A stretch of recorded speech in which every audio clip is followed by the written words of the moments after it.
love this song. If I knew you were going to be this annoying, I would not have asked you to come. Well, I finally can now see that you respect me as a friend. Yeah, man, that's what it is. So what did you have in mind for this road trip? Where Was are I we supposed going? to shake this well first? Oh, well. We're on our way to Grinnell, Iowa. Granola, Iowa? Yep, granola. Sounds good. What are we doing out there? Well, I'm going to a be... club or something like that? I'm actually going to be wrestling for another company tonight. You're wrestling for another company? Yeah. What company is this? The Adrenaline Project. Used to be Adrenaline Pro Wrestling, and now it's something 3XW related. Okay. So, why did you bring me along? I mean, for the company, two buddies bonding and getting to know each other? Yeah, maybe a little of all that. I just needed somebody else to pay for gas, too, so... You made me pay when we filled up. Yeah, and as long as we don't have to fill up again, you won't have to pay anymore. And I'm assuming I'm paying for the hotel? That's if we stay. Okay. If I don't get lit up at the show, then we won't have to bother staying. We'll drive back tonight. Okay. Get off the f***ing radio! Like Phil Collins. Well, since we're here, Frank's here, and in my face. Hey, Frank, sorry. Forgot to say hey. Glad to have you along. Let me ask you this. Okay, so we all know last show you came out and kind of cleared the air on a few things. Mm-hmm. You are officially owner of Magnum Pro. Always have been. Nothing's ever changed. Yeah. So it raises some interesting questions along the lines of, we thought Ryan Stoddard was doing this stuff all the time. Let me just jump right into this. We all thought it was Ryan Stoddard that banned Guns and Beer from the last show, but it was you. What was your meaning behind that? I mean, Guns and Beer seems to be one of the more... Are we shooting from the hip here, or are we trying to tell a story? This is your car. You can take that question however you want to take it. Guns and Beer and other members of the Magnum roster took another booking. That's all there was to it. So, whatever the fans want to think about that, let them go ahead and think. So we did what we needed to do to write them out of the show, and that's what we did.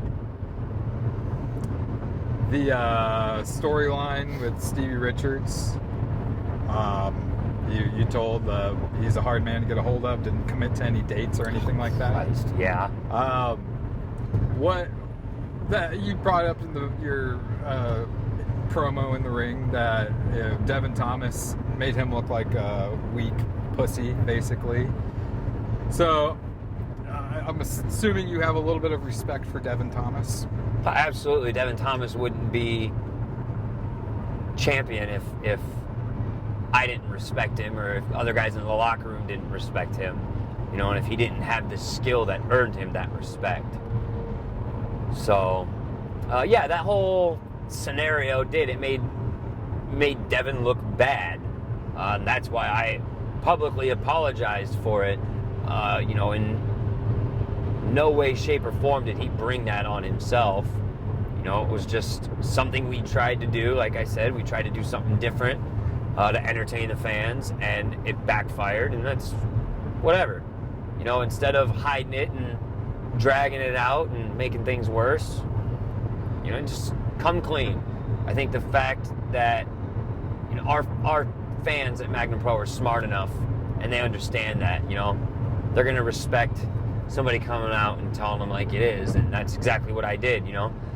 I countless times where I would email Stevie and I would get a response, and I would email right back, or I would text and I would get a response and I would text right back, and he would just nothing. He wouldn't bother to respond. And I get it at the same time. The DDP yoga stuff's important to him, sure. That's probably what's paying his bills, and I guess you can't bite the hand that feeds you if he's got to be you know, essentially, if he's got to be DDP's bitch and go to all these different things, then that's what he's got to do. So, you know, whatever floats his boat. I mean, don't get me wrong. Stevie Richards is a hell of a talent. I would love to have him back. If that opportunity comes up, then we'll cross that bridge when we get there. So, moving forward now, what are your plans with Devin Thomas, the champion? I mean, I know we have Over the Top coming up in the end of May. Not to overshadow the Lollipops and Elbow Drop show, the benefit show for the Lolly Fund coming up on May 9th. What do you have planned for Devin Thomas in that title? After May 9th? Or for May 9th and going forward? Yeah, for May 9th going forward. Well, I think the challenge was laid out, if I remember correctly, by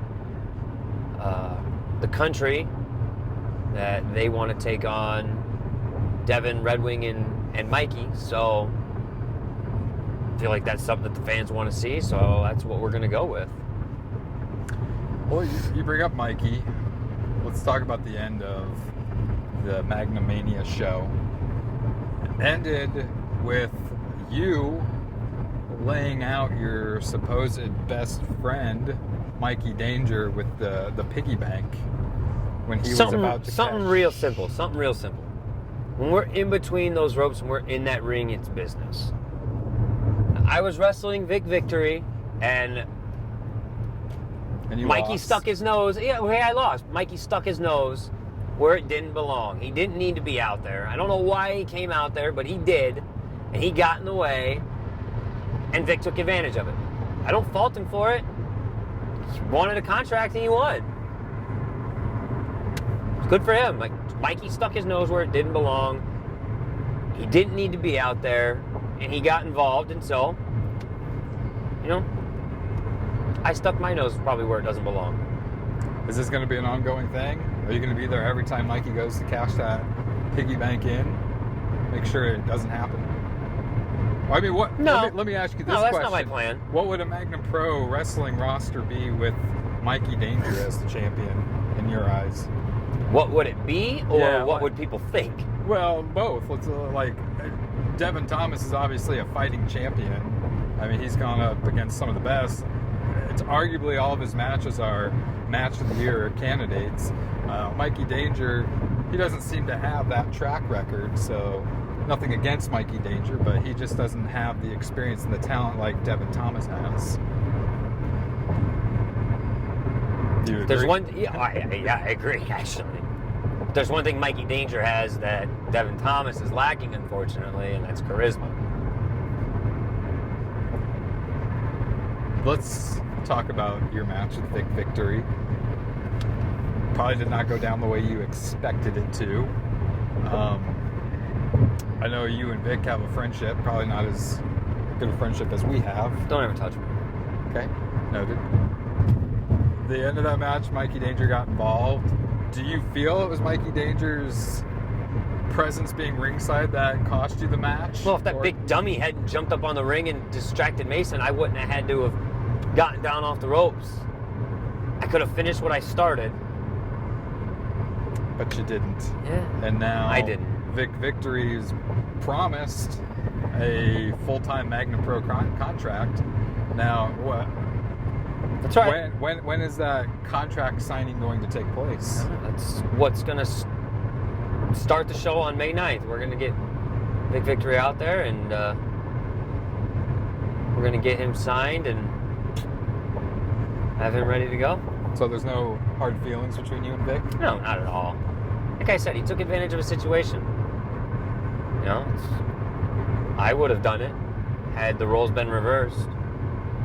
Can't fault him for being smart about things. Let's go back to, I think it was November. I sat down with you. Sat down with you in November. That smelled good. Is that a breakfast burrito? Omelet. Does it have sausage in it? Yeah. Bacon. Monterey Jack cheese. Cheddar cheese. Seasoned potatoes. you drooling yet? Something like that. Are you erect? Get out. It's these shorts. They make it look that way. Pants boner. Pretty much. All right. That was my nickname growing up. You're funny, Jack. We're bonding. Man. Don't touch me. Don't touch me. I'll kill you. Sorry, I shouldn't have. What were you asking me about? Shouldn't have had all those drinks before we left this one. I'm not stopping.